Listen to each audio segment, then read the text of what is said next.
Okay, so I have to assume that at least a few of you guys are wondering what K-Pro is, why you should get it, or why I haven't gotten it yet. Now, the way I like to look at K-Pro is it's like a jailbreak for the factory K-Series ECU. Getting K-Pro installed essentially unlocks the ECU, and the software allows you to tune the engine pretty much however you need to. Now, it doesn't offer quite the control that something like a Haltech 1500 would, but it does come in at half the cost because it uses that factory ECU. And to be honest with you guys, for most purposes, the K-Pro is going to get you every option you need.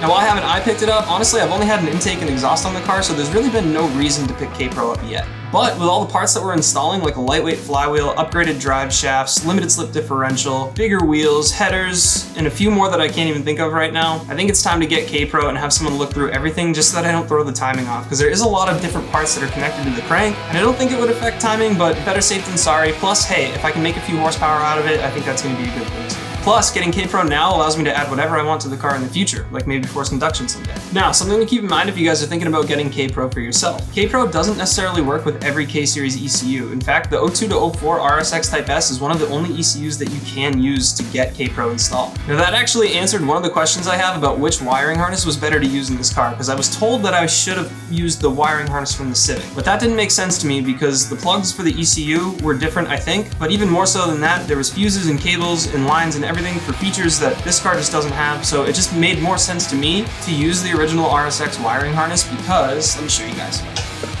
So here is the main wiring harness from the Civic, and it's overlaid on top of the main wiring harness for the RSX. And the reason I did this was I wanted to look at some of the plugs and connectors, and it looks like they pretty much all go to the same places. There might be like an extra one, like I think this one is some sort of extra for the Civic.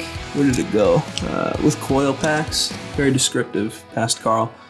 So like I don't think the Z3 will probably just have like a plug. Let's see, let's look. So there is a sensor here on the Z3, but this is for the throttle body, which I believe is electronically controlled in the Civic. You guys will see under here, it runs down. I still have the load leveler attached. I need to make a video about how to do this because there's nothing on the internet about how to pull a K-Series. And so down there, it runs into the throttle body. You can see the throttle body spacer down that way. So basically what I'm saying is that all gets skipped because this engine has cables. So there is no sensor in this area.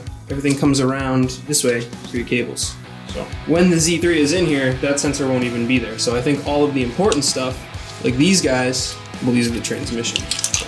So that's gonna go into the transmission, but like these two are a great example with the whole harness kind of lined up. These two sensors that both engines have at the front of the head are actually the same exact connector. So I should be able to just, if I understand correctly, drop the Z3 right in here, and all the stock RSX wiring will line right back up. Anything that's extra on the Z3, I believe, will just get deleted.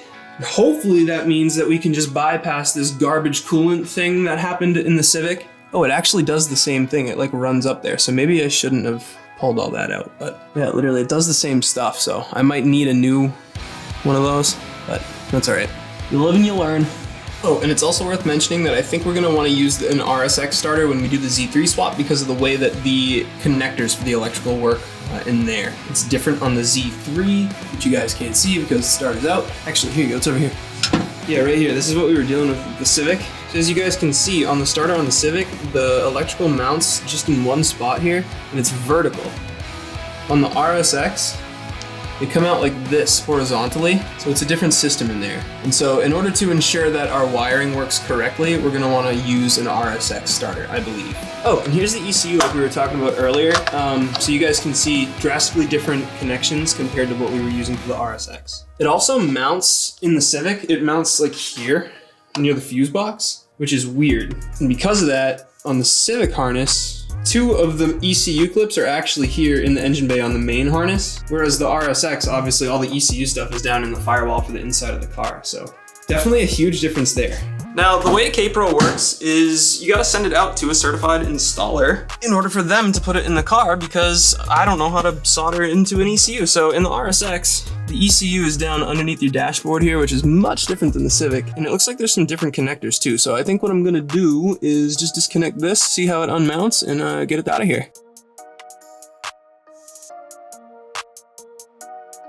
All right guys, so here you go. You got 1, 2, and 3 for mounting bolts over on the ECU, and then you got 1, 2, 3 connectors up top, all undone. These are pretty tough to get out. I think the best way to do it is, you guys will see on the clip, there's like a little tab. You're gonna wanna press that in and then pull up. It's really, really tough. So I think what the best way to do it is actually get a dandelion picker, like this guy, and put it on the back and kind of help push the back up. Just be careful, you don't want to damage the clip. Push this in with your finger and then use the dandelion picker in the back and work them both out together. And that's how I got all 3. Actually, this one came out by hand, this one came out by hand, this one needed the picker. This one was tough. And then here is our ECU, guys. Now we have some instructions from the installer on how exactly to set this up. I think they said to write our PO box address and some other things on here, and then we're gonna send it out. Now, me being the way I am, probably not trying to write on this ECU, so what I'm gonna do instead is actually put a piece of vinyl on here, and then I'm gonna write on the vinyl and just tell the installers that they can take the vinyl off when they're done.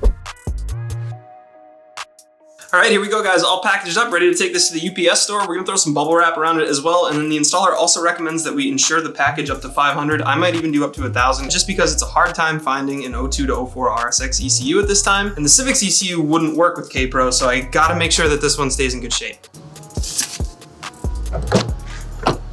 You guys ready to hear the exhaust leak sneeze? Bless you, buddy. That wasn't more of a sneeze, that was more of a cough. Oh, something I forgot to show you guys too, when I did the pros and cons on this car, we got LEDs down there, so that's a thing. You can like see the LED strip, you know? I don't like that at all. I think that you should like tuck this away so that you can't see it, you know? And that it should only come down from like behind here. So maybe I'll reinstall it someday, who knows?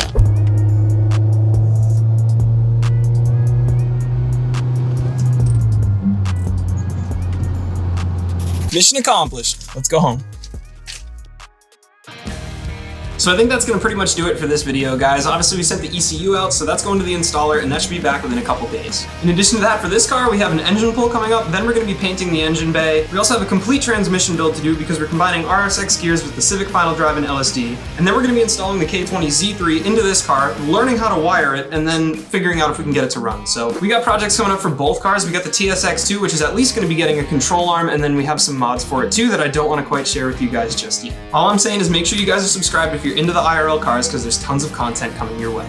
Friendly reminder, I do stream on Twitch as well. There's going to be a link to that channel in the description down below. I usually play a drifting game called CarX Drift Racing, but there's always a chance for some GTA 5 or Horizon 4 as well, so make sure you guys are following the Twitch if you're into some games. Other than that, guys, just want to say thanks again to anyone who made it this far, and I'll see you guys in the next one.